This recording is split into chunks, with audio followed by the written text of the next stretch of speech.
In the quiet village of St. Mary Mead, a chilling letter dares Miss Jane Marple to catch a killer. When a chemist vanishes and a library burns, taunting notes point to a psychopath playing a deadly game.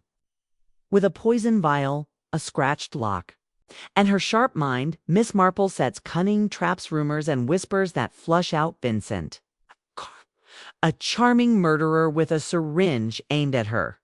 In a heart-pounding showdown, her quiet genius outsmarts his twisted mind, saving the village.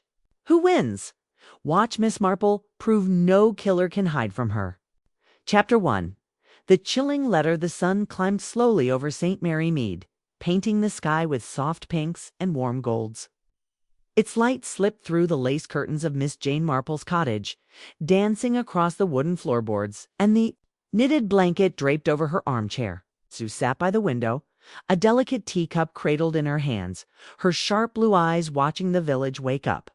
The air smelled of fresh dew and blooming roses, and the world outside looked peaceful, cobblestone paths winding past neat cottages, gardens bursting with daisies and lavender, the bakery sending out wafts of warm bread. But Miss Marple knew peace could be a mask, hiding secrets that stirred in the shadows. Scene. Mary Mead was a small village, the kind where everyone knew your name and your business, or thought they did. The postman's bicycle bell jingled as he rode by. Children laughed on their way to school, and the blacksmith's hammer clanged in the distance. It was a place where nothing big ever happened, or so people said. But Miss Marple, with her knack for noticing things others missed, knew even the quietest corners could hold dark stories. She'd solved mysteries before stolen jewels, missing wives, even murder by watching, listening, and piecing together the tiny clues that others overlooked. Today, though, something new had her attention, something that made her heart beat a little faster. That morning, as she'd swept her front step, she'd found a letter slipped under her door. It was plain. No stamp, no address, just her name, Miss Jane Marple, written in neat, cold handwriting. She'd opened it carefully, her fingers steady despite the prickle at the back of her neck. Inside, on crisp white paper, were words that chilled her. Dear Miss Marple, you've solved many puzzles, but can you catch me? I'm watching and I play for keeps. Let's begin. No signature, no hint of who sent it, just a taunt, sharp and dangerous. This wasn't a prank or a joke. This was a challenge, and it came from someone who knew her. Someone who wanted to play a gamma, deadly one. Miss Marple set her teacup down, the porcelain clinking softly against the saucer. She reached for the letter tucked in her handbag, and read it again. The words were precise, the ink black and fresh, with a faint chemical smell, like new stationery from a fancy shop. The handwriting was controlled, almost too perfect, as if the writer had taken their time savoring each stroke. She'd seen letters like this before, in cases where the sender thought they were cleverer than everyone else. This felt different, colder, more personal. Whoever wrote it knew her reputation, her history of unraveling mysteries. They were daring her, testing her, and that meant they were dangerous. Psychopath, she thought. Someone who thrived on control and fear. She stood, smoothing her gray skirt, and glanced out the window. The village looked the same as always. Mrs. Bantry, her talkative friend, was chatting with the grocer across the street, her hands waving wildly. The vicar's wife swept the church steps, and a delivery boy pedaled past, whistling. But Miss Marple felt a shadow, invisible but heavy, creeping over St. Mary Mead. The letter was a warning, a first move in a game she didn't yet understand. She needed to act, to learn more, but carefully. A mind like this wouldn't slip easily, and she couldn't afford mistakes. Her first step was the post office. Mrs. Price, the postmistress, had eyes like a hawk and a memory for every face that passed through her door. If anyone had seen who left the letter, it would be her. Miss Marple slipped on her coat, a soft gray one that matched her sensible shoes, and picked up her handbag. Inside were her essentials: a notepad, a pencil, a handkerchief, and a tin of peppermints. She never went anywhere without it, just as she never went anywhere without her wits. She stepped outside, the morning air cool against her face, and walked. Down the path, her steps steady but not rushed. The village hummed around her, alive with its usual rhythm. She passed the bakery, where the smell of fresh scones made her stomach rumble, and waved to Mr. Pye, the florist, who was arranging tulips in his shop window. "Lovely day, Miss Marple," he called. She smiled, nodding, but her mind was on the letter, its words looping in her head. "Can you catch me?"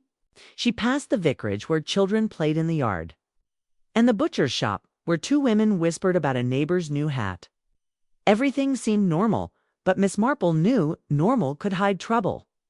She'd learned that long ago, when a missing necklace turned out to be a clue to a bigger crime. The post office was a small stone building at the village's heart, its counter piled with letters and parcels.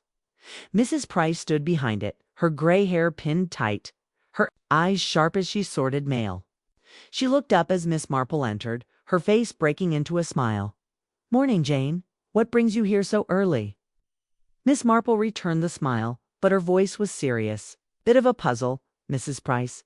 I found this under my door today. No stamp, no mark. Did anyone see who left it?" She slid the letter across the counter, keeping the note folded but showing the envelope with her name. Mrs. Price's smile faded as she took the letter. Turning it over in her hands, she squinted, her fingers tracing the neat handwriting. "Stamp? That's odd. I didn't see anyone drop this, and my boys didn't mention it. Could have been slipped in at night when we're closed." She opened the letter, her eyes scanning the words, and her face paled. "Jane, this is creepy. Catch me. Play for keeps. Sounds like a threat." She handed it back, her hands trembling slightly. "You should tell the police." Marpo nodded, tucking the letter into her handbag. "I will, dear, but I wanted your eyes first. You see everyone who comes through? Any strangers lately? Or anyone acting odd?" Mrs. Price thought for a moment, her lips pursed. "Well, there's that new doctor's assistant, Mr. Vincent. Quiet fellow, came from London a month ago.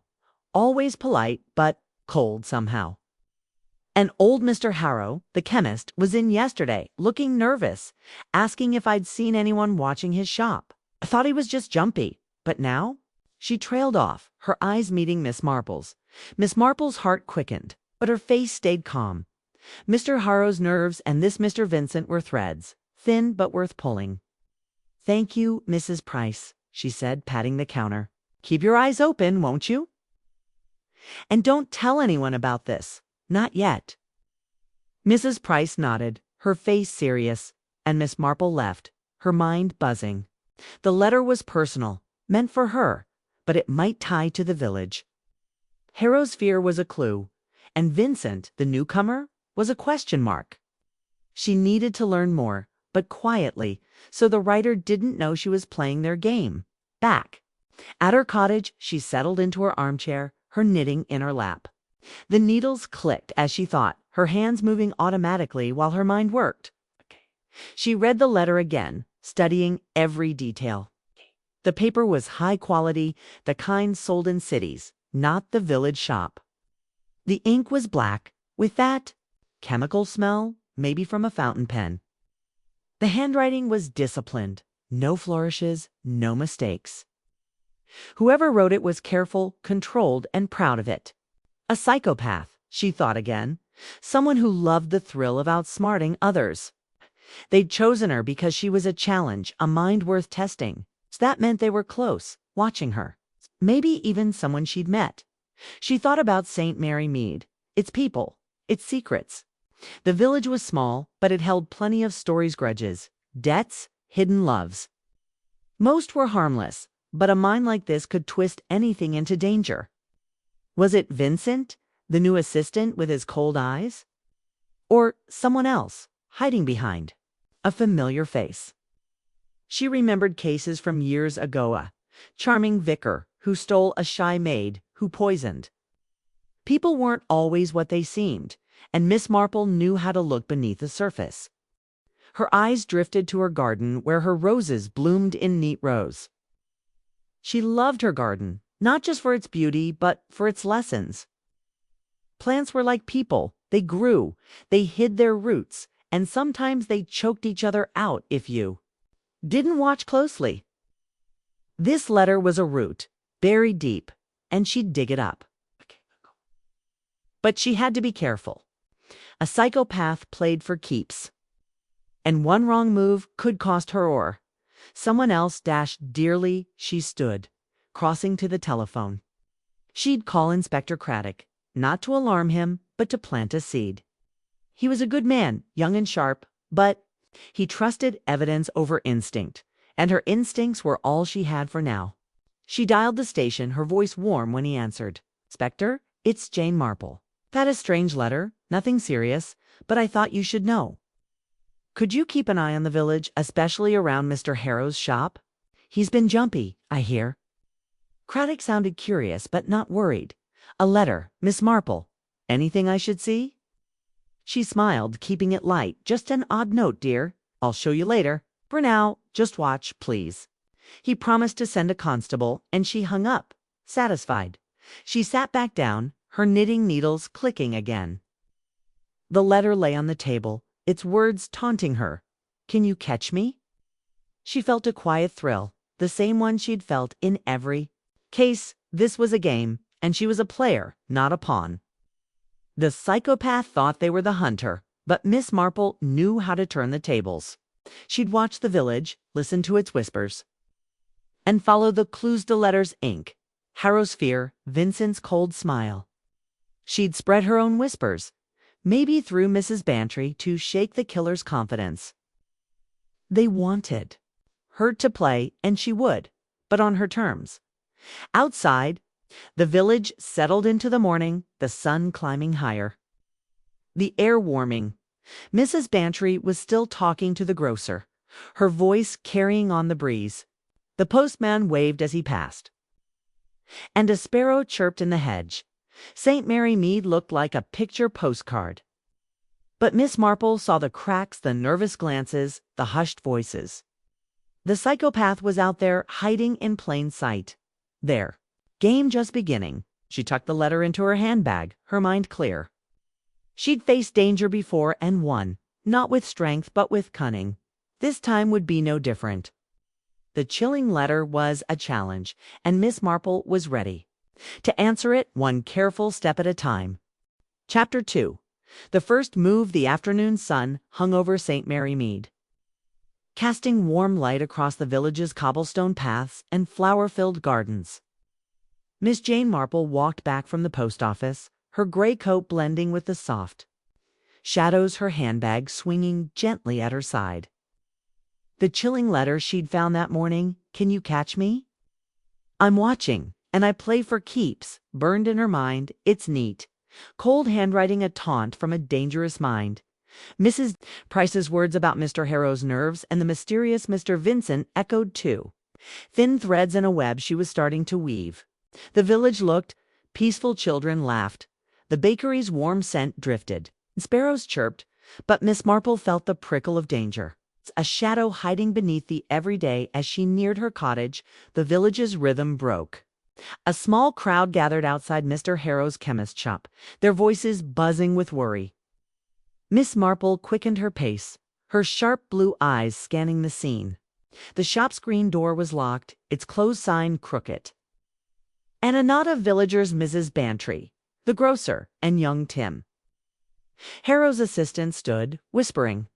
Mrs. Bantry spotted her, waving her over. "Jane, it's awful. Harrow's gonna vanished. His shop's shut, and nobody's seen him since last night." Miss Marple's heart sank, but her face stayed calm. She joined the group, her voice gentle. "Gone. When was he last seen?" Tim, a lanky boy with nervous eyes, spoke up. "Yesterday, miss. He locked up at 6, said he was heading home. But he didn't show this morning, and his bicycle's missing. I found this on the counter." He held out a note, his hand trembling. Miss Marple took it carefully, her pulse quickening. The note read, "Out of stock, permanently." The handwriting was neat, cold, identical to the letter under her door. A chill ran through her. This was no coincidence. Harrow's disappearance was a psychopath's first move.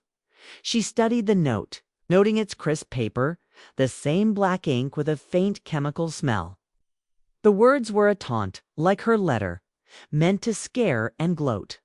She handed it back to Tim, her mind racing. Harrow, a quiet man who mixed medicines and kept to himself, was an odd target. Why him? Had he seen something, known something?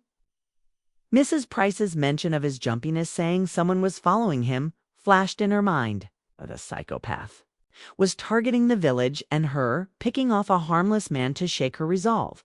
Has anyone checked his house? Miss Marple asked, her tone steady. The grocer shook his head. Locked tight, miss. Windows shut, no answer. Mrs. Bantry, her hat askew, chimed in. It's not like him. He never misses a day. I say something's wrong, maybe foul play? The crowd murmured, fear spreading like ripples. Miss Marple nodded, her eyes flicking to the shop's door. A faint scratch on the lock caught her attention, barely visible, as if someone had picked it. She also noticed a strange smell, not the usual antiseptic of the chemist, but sharper, like ammonia or something foreign. A clue, perhaps. But she needed to see inside. She turned to Tim. Can you open the shop, dear? We should look, just to be sure. Tim fumbled with his key, his hands shaky, and unlocked the door. The crowd stayed back, whispering as Miss Marple stepped inside, her senses sharp. The shop was tidy, shelves lined with bottles and jars, the counter gleaming. But the air felt wrong, heavy with that odd smell. She moved slowly, her sensible shoes silent on the wood floor, her eyes scanning every inch. The scratch on the lock was fresh, the metal glinting where it had been scraped. Behind the counter, a single drawer was ajar, papers slightly mussed. As if someone had rifled through in a hurry, she bent down, pretending to adjust her shoe, and peered under the counter. A tiny speck of white powder dusted the floor, barely noticeable. It wasn't sugar or flour too fine, too strange. She didn't touch it, but memorized its look, her mind filing it away. Poison, maybe, or a chemical Harrow didn't sell. She stood, her face serene, and asked him, Did Mr. Harrow act strange lately? Any visitors? Tim's eyes darted to the floor. He was nervous. Miss kept looking out the window like he expected someone. Said he felt watched. He asked me about poisons last week. Rare ones, but wouldn't say why. Miss Marple's heart quickened, but she kept her voice soft. Poisons. That's unusual for him, isn't it? Tim nodded, his face pale. Yes, miss. He was scared, I think. Didn't tell me more. She patted his arm, her touch calming. You've been a help, Tim? Don't worry, we'll find him. But inside, she wasn't so sure. Harrow's fear, the note, the scratched lock, they pointed to something dark. The psychopath had struck, and Harrow was either hidden or worse. She needed to act fast before the killer's next move. She left the shop. The crowd still buzzing outside. Mrs. Bantry grabbed her arm, her voice loud. Jane, this is no accident. Someone's taken him. I know it. Miss Marple nodded her mind elsewhere. She needed to call Inspector Craddock, get the police involved, but carefully. The letter had been personal, a challenge to her, and she didn't want the killer to know how close she was. She also needed to dig into Vincent, the doctor's new assistant whose cold eyes and city manners had caught Mrs. Price's notice. Was he the letter writer watching her now? She walked home, her steps measured, her eyes scanning the village. St. Mary Mead looked, the same children played, the postman waved. The blacksmith's hammer rang, but tension hung in the air, like a storm waiting to break. She passed the doctor's office where Vincent was visible through the window, writing at a desk.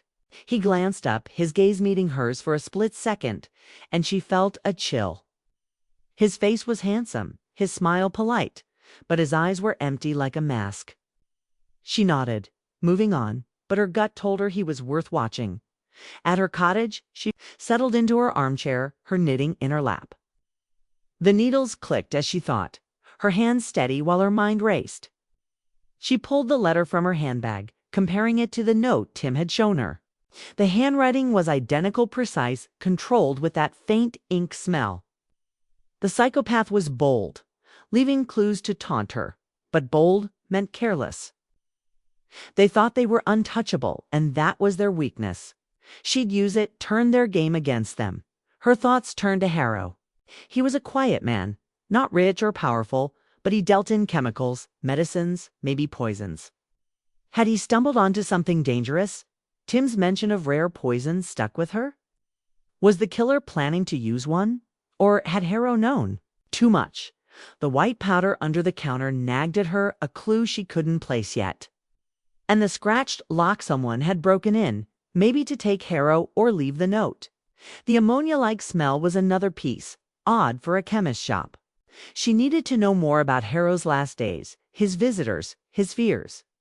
She stood, crossing to the telephone. Inspector Craddock needed to hear this, but she'd keep it light, not mention the letter yet. She dialed the station, her voice warm. "Inspector, it's Jane Marple. It's quick. Chemist, he's missing, and there's a strange note in his shop. Look into it? And maybe check the locket, looks tampered." Craddock sounded tired but agreed. "Missing? That's odd. I'll send a constable. Miss Marple. Anything else?" She hesitated, then added, "Just a hunch, dear, but ask around about new faces in the village. Quietly, please," he promised. To investigate, and she hung up, her mind clear. She sat back down, her knitting needles clicking again. The letter and the note lay on the table, their words a challenge. "Can you catch me?" Out of stock permanently. The psychopath was moving. Fast, striking at Harrow to unsettle her, to prove they were in control. But Miss Marple wasn't rattled. She'd faced danger before: thieves, liars, killers, lie and won by watching, listening, and thinking. This killer was different, colder, but they had a flaw. They needed her to play, to see their cleverness. That need would undo them. Her eyes drifted to her garden, where her roses glowed in the afternoon light. Plants were like people, she thought, beautiful on top, but their roots hid secrets. The psychopath's roots were in St. Mary Mead, maybe in Vincent's cold smile, maybe in Harrow's fear. She'd dig them up, but she needed a plan. The village loved gossip, and gossip could be a weapon. She'd visit Mrs. Bantry, her loudest friend, and drop a hint about a witness who saw a stranger near the chemist shop last night. It was a lie, but it would spread, and the killer would hear it. If they were watching, they'd react, maybe slip, maybe strike again. Either way, she'd be ready. She stood, making tea to steady her nerves. The kettle whistled as she thought. About Vincent. Mrs. Price's unease, his brief glance at her, they were threads, not proof, but enough to watch him. He was new, charming, but charm could hide darkness. She'd ask around, maybe talk to Dr. Lyle, his boss, about his habits. And Harrow's assistant, Tim, might know more, if she could ease his fear. So white powder, the scratched lock, the strange smell, they were pieces of a puzzle, and she'd fit them together. Outside, the village settled into the afternoon. The sun dipping low, casting long shadows. Mrs. Bantry's voice carried from the square, already spreading news of Harrow's disappearance. Miss Marple smiled, a quiet thrill in her chest. The psychopath thought they were the hunter, setting traps with notes and vanishings. But she was the hunter too, and her traps were whispers, glances, and a mind sharper than they knew. The first move was theirs, but the next was hers. She sipped her tea, her eyes on the letter. The game was on, and Miss Marple was ready to play, one careful step at a time. Chapter 3. The Mind Games. The evening shadows stretched long over St. Mary Mead, wrapping the village in a quiet hush. Miss Jane Marple sat in her cozy cottage, the glow of a single lamp casting soft light across her rose-patterned wallpaper. Her knitting needles lay still in her lap, her sharp blue eyes fixed on the letter that had started it all. "Can you catch me?" "I'm watching, and I play for keeps." The chilling words paired with Mr. Harrow's disappearance and the taunting note in his chemist shop, out of stock, permanently confirmed her fears. Psychopath was stalking the village, targeting her with a deadly game, and they'd struck first by taking Harrow. But Miss Marple wasn't one to flinch. She'd set her own move in motion, spreading a rumor through Mrs. Bantry about a witness who saw a stranger near the shop last night. She waited, her mind as sharp. As the needles she held, the rumor had spread like wildfire, just as she'd hoped. By mid-afternoon, the village was buzzing. Mrs. Bantry's loud voice carried from the grocer's. The post office hummed with whispers, and even the children in the square repeated the tale of a mysterious figure. Miss Marple knew the psychopath, was watching, listening, and her lie about the witness would rattle them. A mind like theirs thrived on control, and any threat to that control would force a reaction. She'd seen it before criminals tripped up by their own pride, their need to prove they were untouchable. Tonight, she'd stay alert, ready for their next move. Her thoughts drifted to the clues from Harrow's shop, the scratched lock, the strange ammonia-like smell, the speck of white powder under the counter. They painted a picture of a careful crime, but not perfect. The note's handwriting matched her letter, its ink carrying that same chemical whiff. The psychopath was bold, leaving taunts to mock her. But boldness meant mistakes. She also thought of Vincent, the doctor's new assistant, with his cold eyes and city manners. Mrs. Price's unease about him and his glance at her that morning lingered in her mind. Was he the letter writer, the one who'd taken Harrow? She needed more to be sure, but her gut told her he was a piece of this puzzle. The clock struck 8, its chime soft but steady. Miss Marple stood, crossing to the window to check the street. The village was dark, street lamps casting golden pools on the cobblestones. A constable patrolled nearby, sent by Inspector Craddock after her call about Harrow. She'd kept the letter from him for now, not wanting to tip her hand, but his presence gave her a little breathing room. She was about to turn away when a sharp crash shattered the silence. A brick smashed through her window, glass scattering across the floor. Her heart leaped, but she stayed calm, stepping back as a cold breeze swept in. Wrapped around the brick was a note, tied with rough twine. She knelt carefully, avoiding the glass, and untied it with steady fingers. The handwriting was the same neat black ink, but shakier, as if written in anger. "Stop playing, or you're next." The words were a snarl, a sign her rumor had hit its mark. The psychopath was rattled, their control slipping, and that made them dangerous, but also vulnerable. She tucked the note into her handbag next to the first letter and swept up the glass. Her movements calm, but her mind racing. This was personal now. They wanted her fear, her surrender, but she'd give them neither. She called Inspector Craddock, her voice even. "Inspector, it's Jane Marple. Someone threw a brick through my window with a note. Could you send someone to check?" Craddock's voice was sharp with concern. "A brick? You all right?" "I'm coming myself." She smiled, keeping it light. "I'm fine, dear. Just a bit of a mess. The notes. Unsettling, but I'll show you when you get here." He promised to arrive soon, and she hung up, her eyes flicking to the broken window. The constable outside hadn't seen the thrower. They'd been too quick, a shadow in the dark. But the shaky handwriting told her they were close. Maybe watching even now. While waiting for Craddock, she sat back down, her knitting needles clicking to steady her nerves. The new note was a clue, not just a threat. The shakiness showed panic, a crack in the psychopath's armor. Her rumor about the witness had worked, making them think someone had seen them near Harrow's shop. They'd struck back, trying to scare her, but that meant they were in St. Mary Mead, part of the village's web. She thought about Vincent again, his cold glance, his newness to the village, his access to the doctor's chemicals. They fit the profile of a careful, charming, killer. But she needed proof, not just instinct. Craddock arrived within the hour, his face grim as he stepped through her door. He was young, with a sharp jaw and sharper mind. But he leaned on facts, not hunches, which made him both ally and challenge. She showed him the brick and the note, watching his eyes narrow. "This is serious, Miss Marple," he said, turning the paper over. "Same handwriting as the note in Harrow's shop.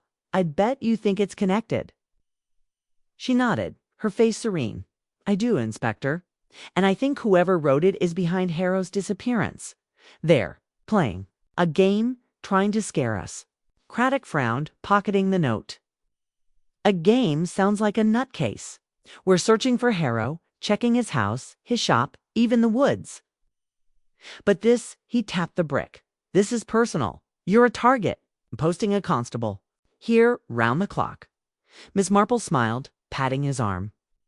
"Thank you, dear, but don't fuss. Just keep an eye on new faces, like that Mr. Vincent at the doctor's. He's interesting." Craddock raised an eyebrow, but nodded. "I'll check him out. You stay safe, Miss Marple." He left, promising to board up her window, and she felt a quiet thrill. The game was tightening, and she was in the center.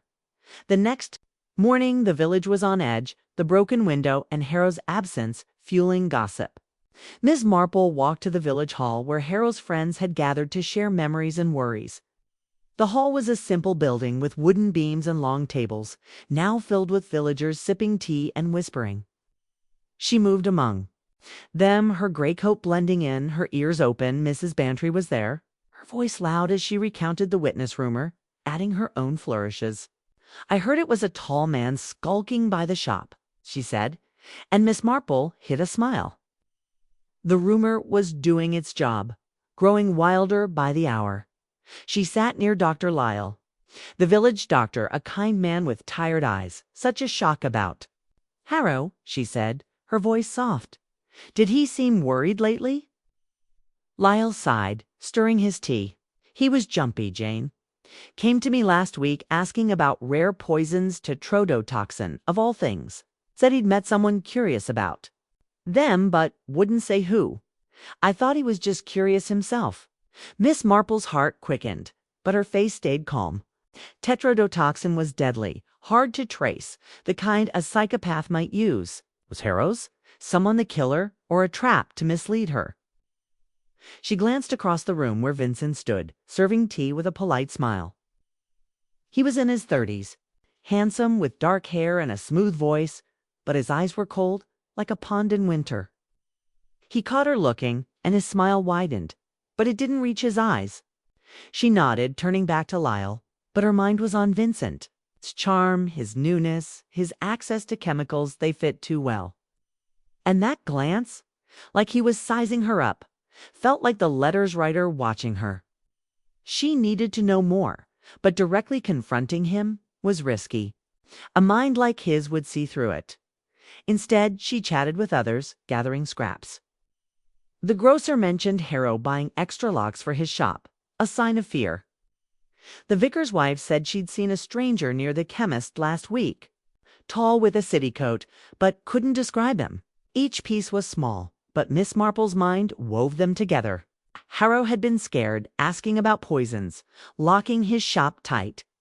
The stranger, the scratched lock, the white powder, they pointed to a plan. A killer who'd targeted him to silence him or to bait her. She left the hall, her steps slow, but her thoughts racing. The village was alive around her. Children kicked. A ball, the postman pedaled by. Mrs. Bantry's voice echoed from the bakery. But the tension was thicker now. The gossip about the witness and the brick feeding fear. Miss Marple felt the psychopath's eyes. Maybe Vincent's, maybe someone else's, watching her every move. Her rumor had shaken them, but it had also made them angry, and that brick was proof. She needed to push harder, to force another mistake, but carefully. A cornered animal was dangerous, and this one played for keeps. Back at her cottage, settled into her armchair, her knitting needles clicking again. The boarded window dimmed the room, but her mind was bright, piecing together the clues. The letter, the note, the brick. They were all taunts meant to scare her, but they showed the killer's pride. They couldn't resist gloating, and that was her weapon. The white powder in the shop, the ammonia smell, Harrow's poison questions they hinted at a bigger plan, maybe a murder yet to come. And Vincent, with his cold eyes and city manners, was her best lead, but she needed proof. She thought about her next move. The rumor was working, but she could tighten the net. She'd visit Mrs. Bantry tomorrow. Drop another hint maybe that the witness saw a man with a fountain pen, like the one Vincent might use. It was a risk, but it would keep the pressure on. She'd also talk to Tim again, Harrow's assistant, to learn more about the poisons and that strange powder. And she'd watch Vincent, maybe follow him discreetly, to see where he went, who he met. The psychopath thought they were the hunter, but Miss Marple was hunting too. Her traps made of whispers and patience. She stood making tea as the clock struck 10. The village was silent now, wrapped in the dark, the constable's lantern glowing outside. She felt a quiet thrill, the same one she'd felt in every case. The mind games were on, and the psychopath was playing hard, but she was playing harder. The brick, the notes, Harrow's disappearance, they were moves in a chess game, and she was no pawn. She sipped her tea, her eyes on the boarded window.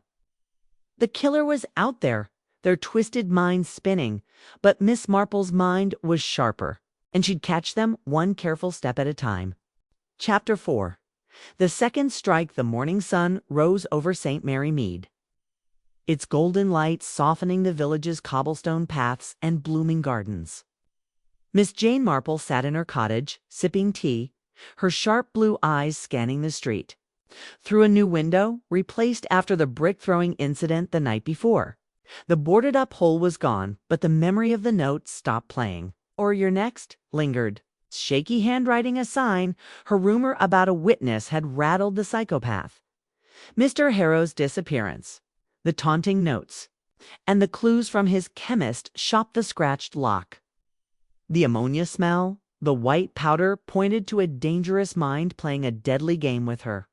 Miss Marple wasn't scared, though. She was ready to push back, to tighten the trap, and to uncover the killer hiding in her village. The village was restless, the gossip about Harrow and the brick spreading like wildfire. Mrs. Bantry's voice echoed from the bakery, retelling the witness story with new twists, and the post office buzzed with nervous chatter. Miss Marple's rumor had done its job, stirring fear and forcing the psychopath to act. The brick was their warning, but it was also a mistake, proof they were close and losing control. She'd spent the morning thinking about Vincent, the doctor's assistant, with his cold eyes and city charm. His glance at her, his newness too. St. Mary Mead and Dr. Lyle's mention of Harrow asking about rare poisons, tetrodotoxin, deadly and traceless, made him her prime suspect. But she needed proof, not just instinct. And she needed it fast. Her knitting needles lay quiet in her lap as she planned her next move. The rumor had shaken the killer, but she could push harder. She'd visit Mrs. Bantry today, drop a new hint that the witness saw a man with a fountain pen, like the one Vincent might use for his precise, inky notes. It was a gamble, but it would keep the pressure on, maybe force another slip. She also needed to revisit Harrow's shop, talk to Tim about the poisons and that strange white powder, and check Vincent's habits. The psychopath was bold, but pride made them sloppy, and Miss Marple was ready to catch their next mistake. Before she could leave, a shout from the village square broke her thoughts. She stood crossing to the window and saw a crowd gathering near the library, a small stone building next to the church. Smoke curled into the sky, and the sharp crackle of fire reached her ears. Her heart sank. Another strike so soon. She grabbed her coat and handbag packed with her notepad, pencil, handkerchief, and peppermint sand hurried out, her sensible shoes quick on the cobblestones. The village was alive with panic. Children watching wide-eyed, the grocer yelling for water, and Mrs. Bantry waving her arms, shouting, "The library's burning!" Miss Marple reached the scene, her eyes scanning the chaos. The library's windows glowed orange, flames licking the wooden frames, and thick smoke poured out, smelling of burnt paper and chemicals. Villagers formed a bucket line, splashing water, but the fire was fierce, eating through the old building. Constable Reed, sent by Inspector Craddock, was there, shouting orders, his face grim. Miss Marple moved closer, her gaze catching a glint. In the ashes near the door a scrap of paper, singed but intact. She knelt, pretending to tie her shoe, and read it. Burning bridges, Miss Marple. The handwriting was the same neat black ink, but hurried, like the brick's note. Pulse quickened. The psychopath had struck again, targeting the library to destroy something or to taunt her. She slipped the note into her handbag, her mind racing.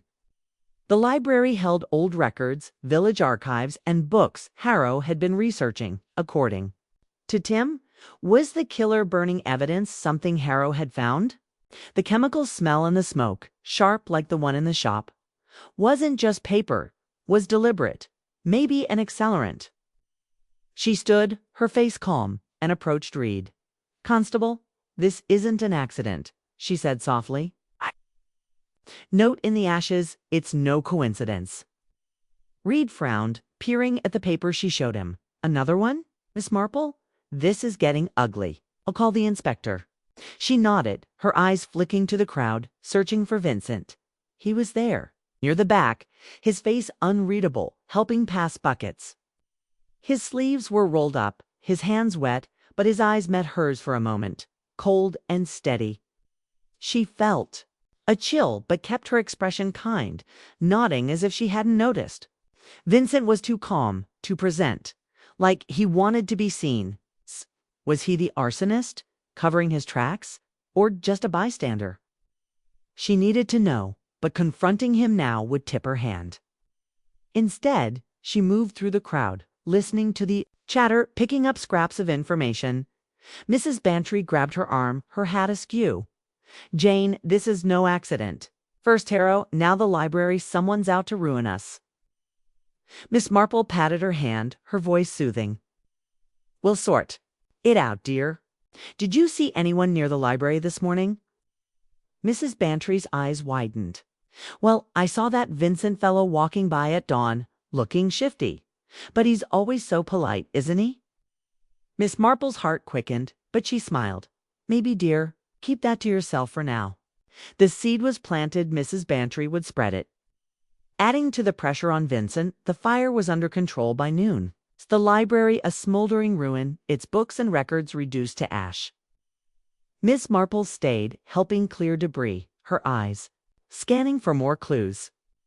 In a corner, half buried in soot, she found a singed scrap of paper. Not a note, but a chemical formula. C2OH17N30. She didn't touch it, but memorized it, her mind clicking.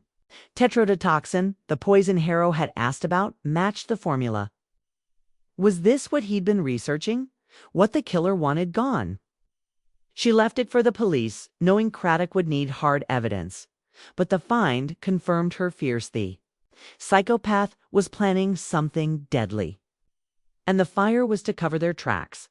She walked to the doctor's office, her steps steady, but her thoughts racing. Vincent was back at work, bandaging a child's scraped knee. His smile warm, but his eyes distant. She greeted Dr. Lyle, keeping her tone light. "Such a terrible fire, Doctor. Did Mr. Harrow ever mention researching poisons here?" Lyle frowned, wiping his glasses. "Did Jane. Asked about tetrodotoxin. Said he was curious for a customer. I told him it's rare, dangerous. He seemed nervous, but I thought it was just his way." Miss Marple nodded, her eyes flicking to Vincent, who was listening, his pen pausing mid-note.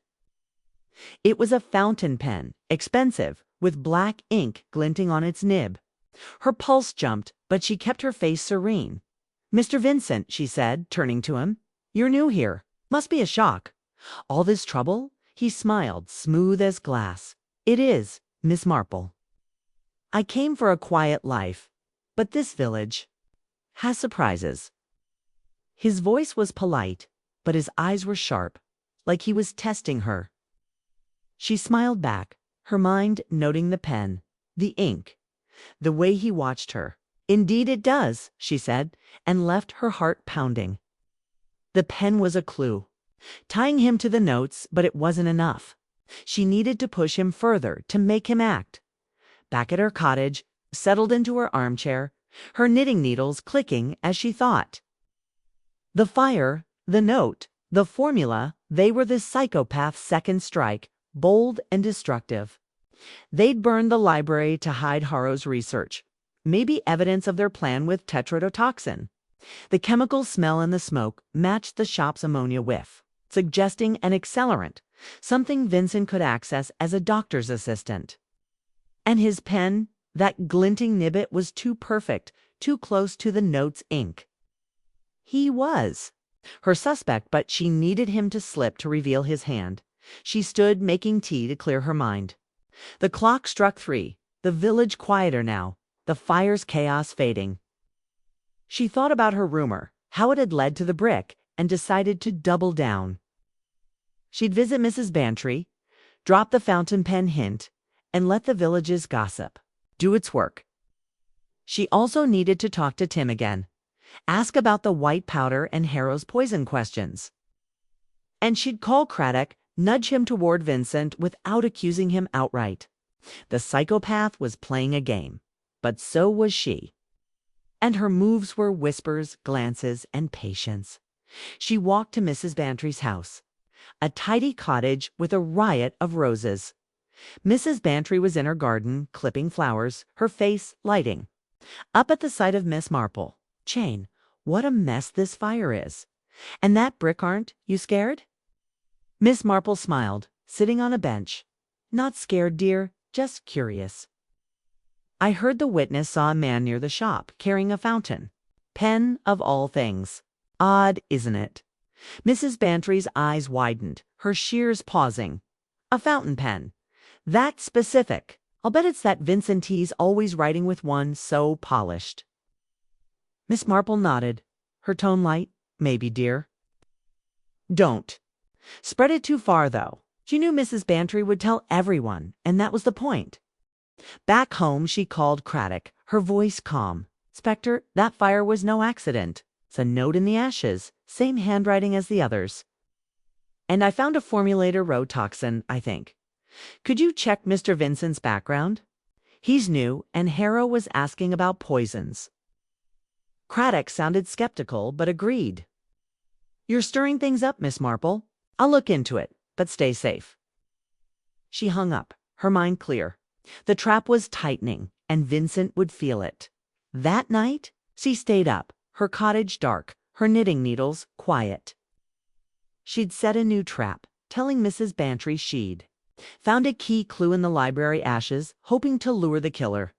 The clock ticked toward midnight, and a soft creak came from her garden. Her heart jumped, but she stayed still, peering through the curtains.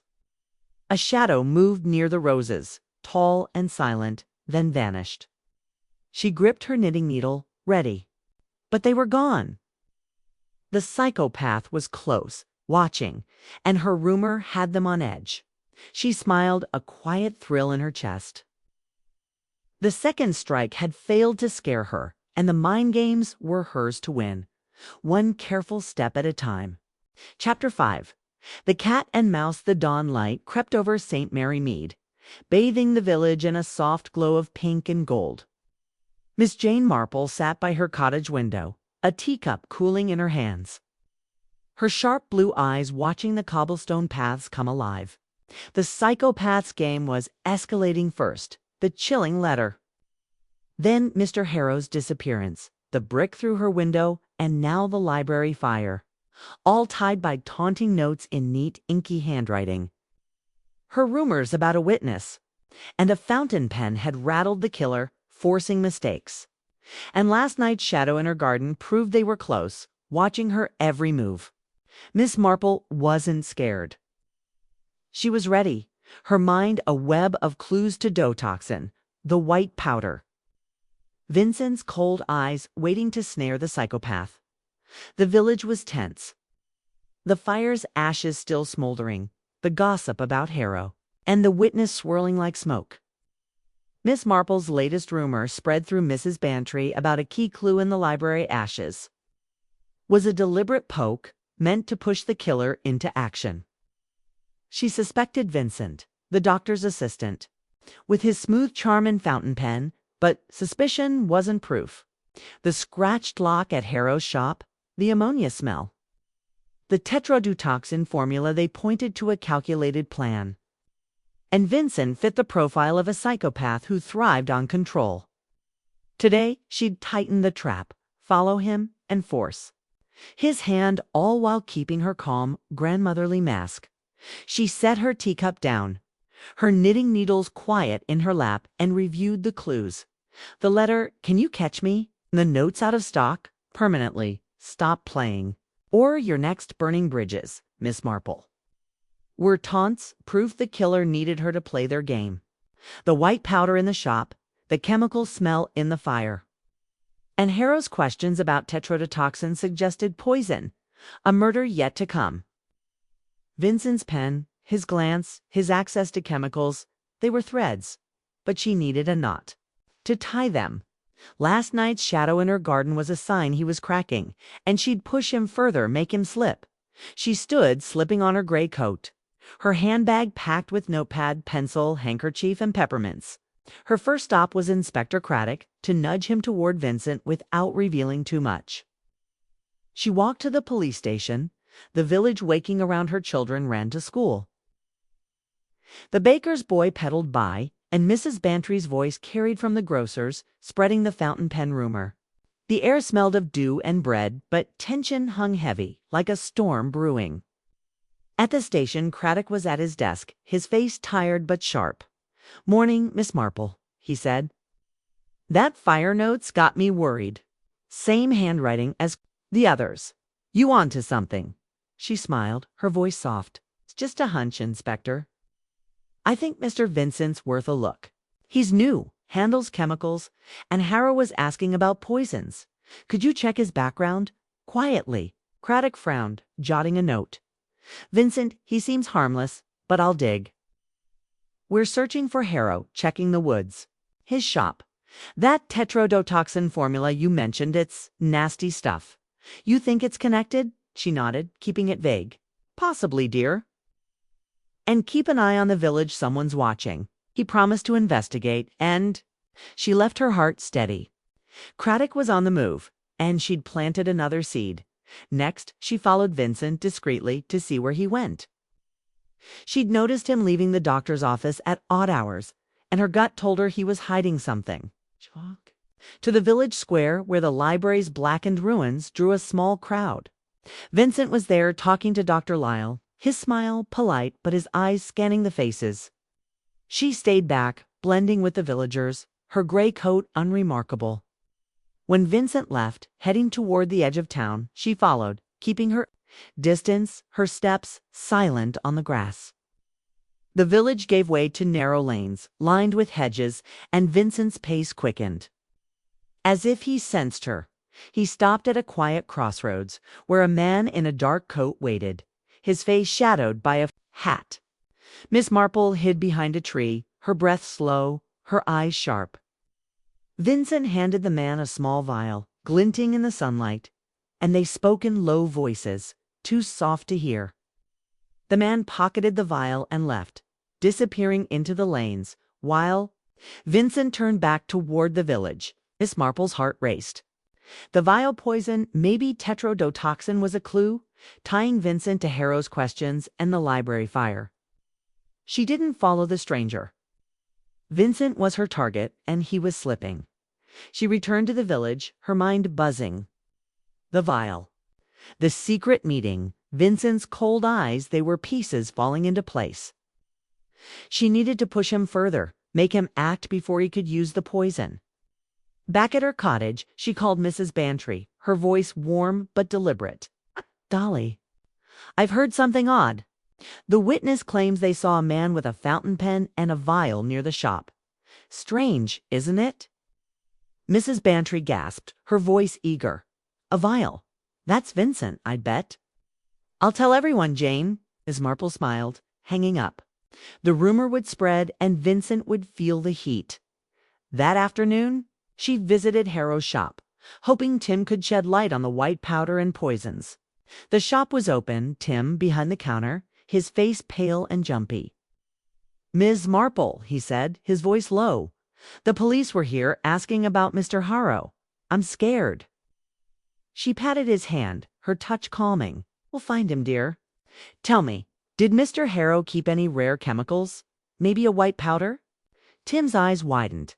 He did miss something called tetrodotoxin, locked in a safe. He said it was dangerous, only showed it to one person, a customer, tall, with a city accent. I didn't see his face. Miss Marple's pulse jumped, but her face stayed kind. A city accent. That's helpful, Tim. And the safe was, it touched. Oh. Tim nodded, pointing to a small safe under the counter. Its lock scratched like the doors. "It's empty now, miss. I checked after the police." Left, she bent down, pretending to adjust her shoe, and saw no powder, but the ammonia smell lingered, faint but sharp. The safe's scratches were fresh, the work of someone skilled like Vincent. She thanked Tim, leaving him with a peppermint, her mind clear. The killer had taken the tetrodotoxin, and Vincent's meeting with the stranger proved he was moving. Fast. By evening, the village was a cauldron of gossip, the vile rumors spreading like sparks. Miss Marple sat in her cottage, her knitting needles clicking, her mind weaving the clues. Vincent was the psychopath. She was sure his pen, his vial, his cold control matched the note's taunts. But he was clever, covering his tracks with charm and lies. She needed him to act, to make a final mistake. She decided to set a bold trap, one that would force his hand. She called Mrs. Bantry again, her voice urgent. "Dolly, I've found Harrow's journal hidden in the library before. The fire. It names the killer. I'm giving it to the police tomorrow." 'Twas a lie, but Mrs. Bantry's gasp told her it would spread. Feigned Vincent would hear it. She prepared her cottage, rigging a simple alarm string tied to her knitting needles. Stretched across the back door linked to a bell. If Vincent came, she'd know. She kept her lights off, her knitting in her lap, and waited, her heart steady but her senses sharp. The clock ticked toward midnight, the village silent, the constable's lantern glowing outside.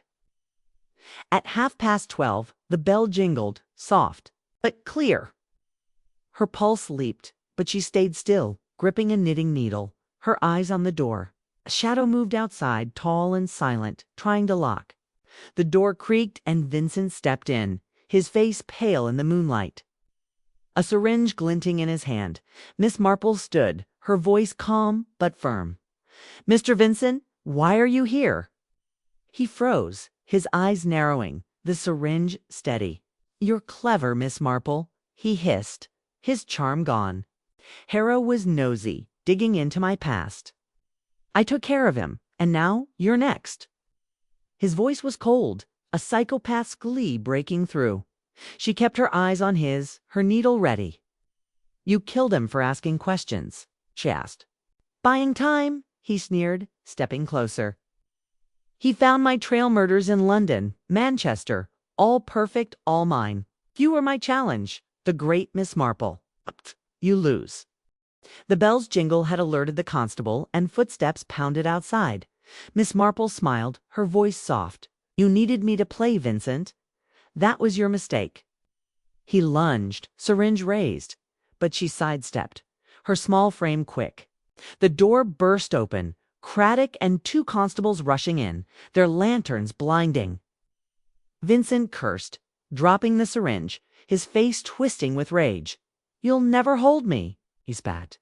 But the constables pinned him, cuffs clicking. Miss Marple stepped back, her heart pounding, but her face serene. The trap had worked, and the cat had caught the mouse. Craddock stared at her, awe in his eyes. "Miss Marple, how'd you know he'd come?" She smiled, picking up her knitting. Couldn't resist. Inspector. His pride was his trap. The syringe lay on the floor, its liquid glinting tetrodotoxin. She was sure. Vincent glared, his cold eyes promising revenge, but she met his gaze unflinching. The police led him away, and Craddock promised to search his lodging. Miss Marple sat back down, her needles clicking, her mind clear.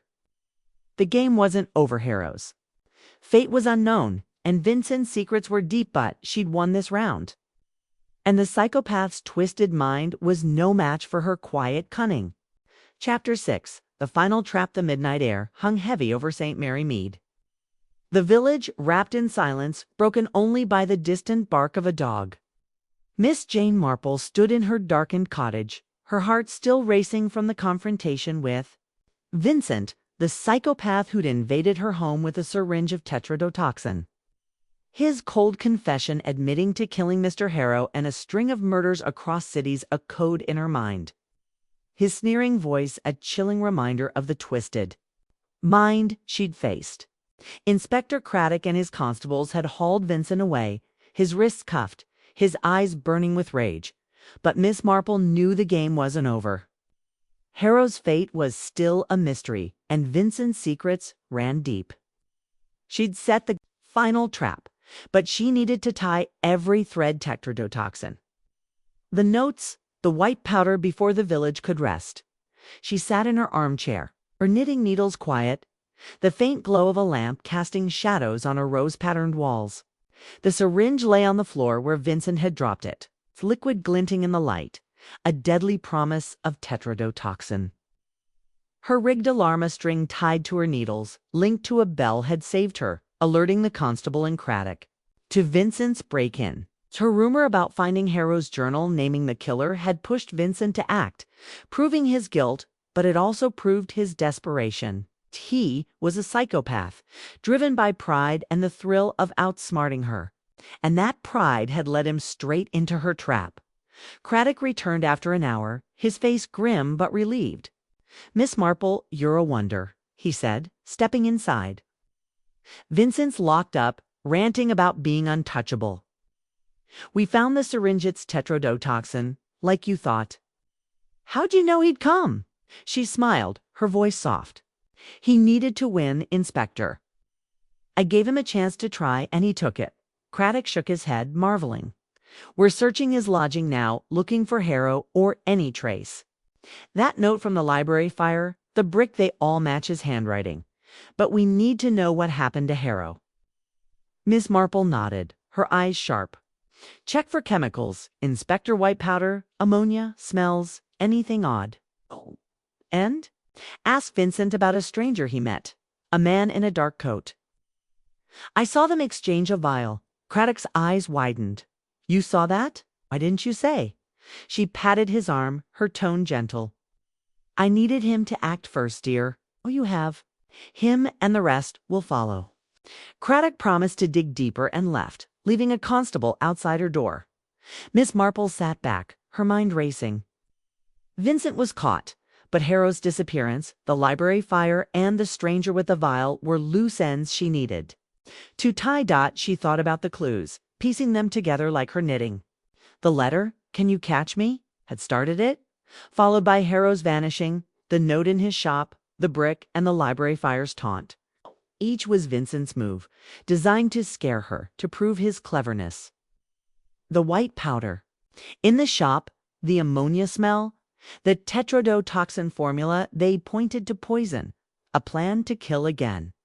Vincent's meeting with the stranger suggested a partner, or at least a buyer for the poison, and Harrow's questions about tetrodotoxin had made him a threat. Vincent had killed him, he'd said, but where was the body? And why burn the library? She stood making tea to steady her nerves, the kettle's whistle cutting through the quiet. The village was asleep, its cobblestone paths dark under the street lamps. But she felt its pulse, the fear and gossip she'd stirred with her rumors. Her trap-spreading lies about a witness, a fountain pen, a vial, and a journal had worked, flushing Vincent out, but it had also been risky. He'd come for her, syringe in hand, and if her alarm hadn't rung, she might not be here. She sipped her tea, her eyes on the syringe, now in a police bag on her table. It was proof, but not the whole story. By morning, the village buzzed with news of Vincent's arrest. Mrs. Bantry's voice carried from the square, retelling the story with wild embellishments. and the post office was packed with villagers whispering about the killer doctor's aid. Miss Marple walked to the station, her gray coat blending with the mist, her handbag swinging at her side. She needed to hear what Craddock had found, and she wanted to see Vincent to read his face. The station was a small brick building, its cells hidden in the back, and Craddock met her at the door, his face tense. "Miss Marple, you won't believe this. We searched Vincent's lodging, a rented room above the pub. Found a freezer in the cellar, and inside," he paused, his jaw tight, "Harrow's body. Dead, likely poisoned, maybe tetrodotoxin. We're testing it now." Miss Marple's heart sank, but her face stayed calm. "Poor Mr. Harrow," she said softly. "What else did you find?" Craddock led her inside, showing her a box of evidence. Vials of tetrodotoxin hidden in a false drawer. Forged ID. Vincent's real name is Victor Kane, wanted for murders in London and Manchester. And this, he held up a notebook, its pages filled with neat handwriting, listing dates, names, and taunting notes. It's his record, like a trophy. "Your name's in it, Miss Marple. He planned to kill you." She took the notebook, her fingers steady, and read a page. "Miss Marple, the great detective, thinks she's clever. She'll play my game and she'll lose. Harrow was first, but she's next." The words were cold, proud, a psychopath's. "Glee," she handed it back, her mind clear. "He underestimated me, Inspector." "Did he say anything about the stranger?" Craddock nodded, trying to cut a deal. "Says he sold tetrodotoxin to a man in a dark coat, a buyer for some group in London. Won't give a name yet, but we're pressing him." Miss Marple's eyes narrowed. The stranger was a loose thread, but Vincent Kane was the heart of the web. His notebook, his vials, Harrow's body, they were proof, tying him to every crime. She asked to see him, and Craddock led her to the cell, a dim room with iron bars. Vincent sat on a cot, his handsome face pale, his cold eyes glinting as he saw her. "Miss Marple," he sneered, his voice smooth but venomous. "You got lucky. I'll be out soon and we'll play again." She met his gaze, her voice soft but firm. "You lost Mr. Kane. Your pride was your trap. There's no game left." He laughed, a chilling sound, but she saw the crack in his mask hunger. Fear, the realization he'd been outsmarted. She turned away, her heart steady, and left the cell. Craddock walked her out, his voice full of awe. "You've faced him down. Miss Marple, how do you do it?" She smiled, patting his arm. "I listen, dear, and I watch. He thought he was the cat, but I've always been good with mice." Craddock chuckled, promising to keep her updated, and she stepped into the morning, the village bright around her, back at her cottage. She settled into her armchair, her knitting needles clicking as she thought. Harrow was gone, a victim of Vincent's twisted mind, but the village was safe, and the killer was caught. The notebook, the vials, the body, they were enough for a trial, and Vincent's confession sealed it. But the stranger with the vial nagged at her. Was he a partner, a buyer, or a red herring? She'd told Craddock to trace him, and she trusted him to follow through. But her instincts said the web was wider than St. Mary Mead. She stood crossing to her garden, where her roses glowed in the sunlight. The air smelled of earth and flowers, and the village hum children played. The postman waved. Mrs. Bantry's voice echoed from the bakery. The fear was fading, replaced by relief, and Miss Marple felt a quiet triumph. Her traps rumors, whispers a rigged bell had caught a psychopath, not with force, but with cunning. Vincent had thought her a frail old lady, an easy mark, but he'd learned the truth. Her mind was sharper than his, her patience deeper, and her heart braver. She thought about the clues, now resolved. The letter, the notes, the brick, they were Vincent's taunts, his need to gloat. The white powder, tetrodotoxin, was his weapon, stolen from Harrow's safe.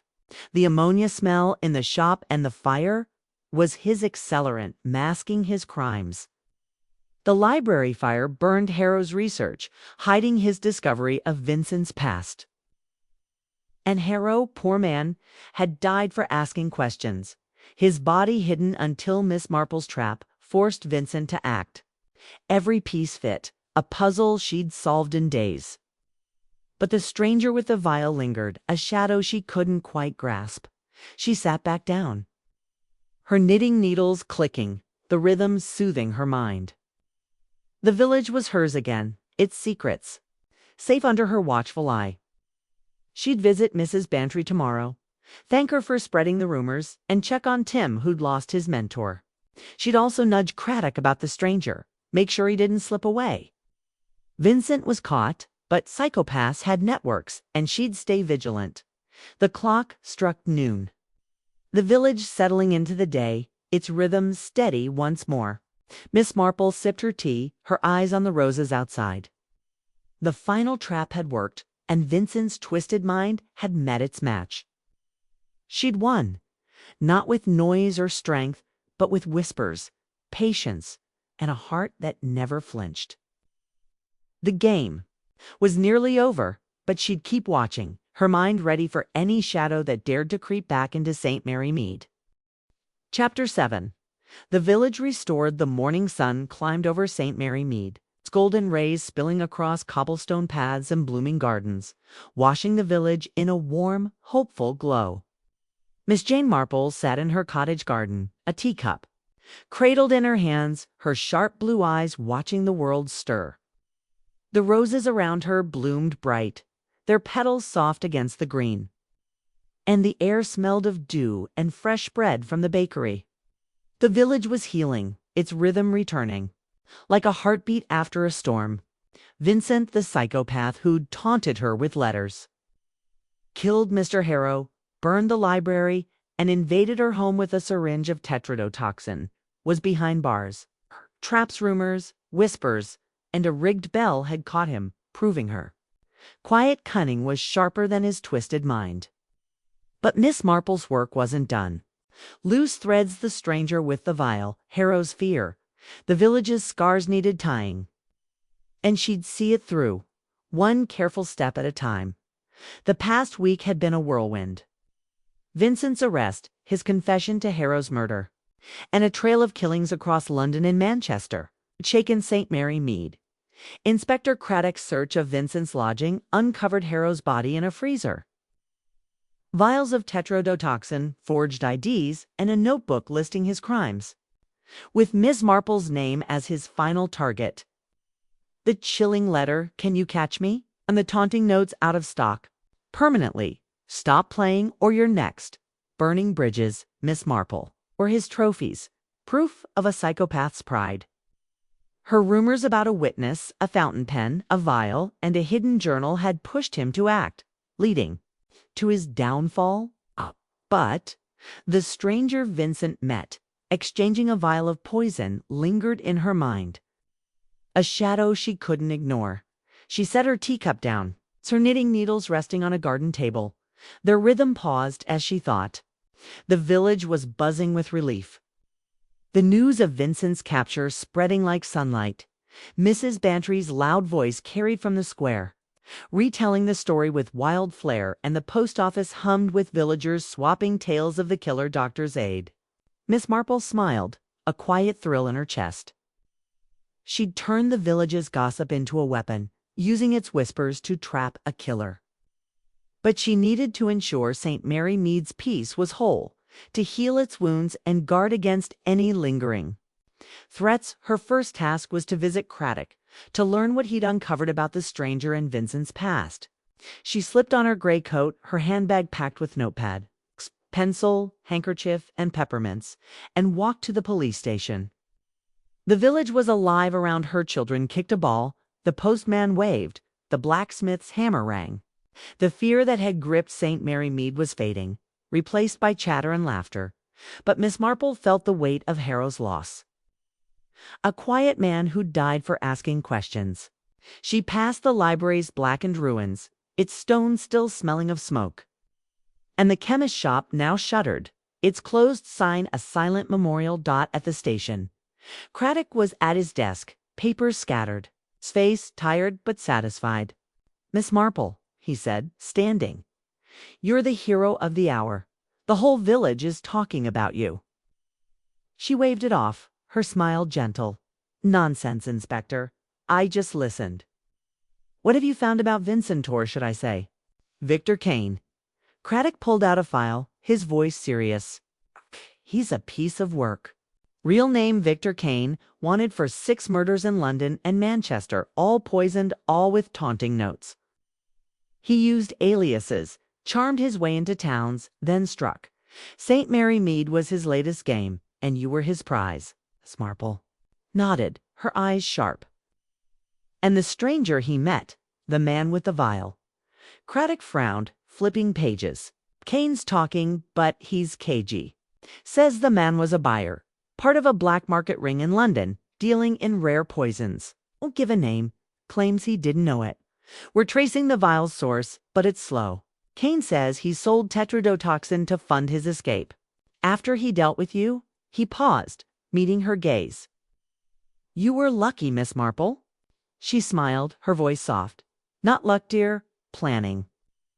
Craddock showed her the evidence box files, the notebook, forged IDs. "And a fountain pen with black ink, its nib glinting. This matches the notes," he said. "And the white powder. In the shop, tetrodotoxin, stolen from Harrow's safe." The ammonia smell was an accelerant, used in the fire and to mask the poison's scent. Miss Marple's mind clicked, the clues fitting like her knitting. The letter, the notes, the powder, the fire, they were Kane's moves, each planned to scare and gloat. Harrow had died for uncovering Kane's past, and the library burned to hide his research. The stranger was a new piece, a link to a wider web, but Kane was the heart, and she'd stopped him. She asked to see the notebook, its pages chilling in their precision. Kane had written, "Harrow found my old case, asked too many questions. Silenced him with tetrodotoxin, hit him well.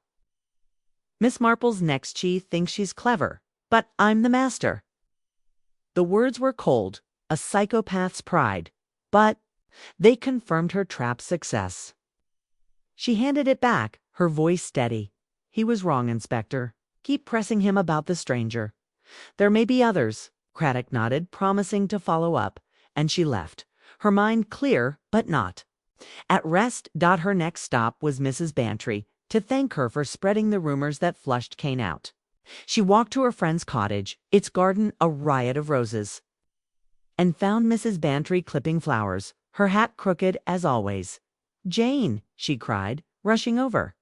"You're a marvel, catching that monster single-handed. Tell me everything." Miss Marple laughed, sitting on a bench. "Not single-handed, Dolly. Your gossip was my best weapon. Those rumors about the witness and the vial they made him panic." Mrs. Bantry beamed, her shears waving. "I knew it. I told everyone, and it worked." "But, Jane, aren't you scared, knowing he came for you?" Miss Marple's eyes twinkled. "He thought he was cleverer, dear. That was his mistake."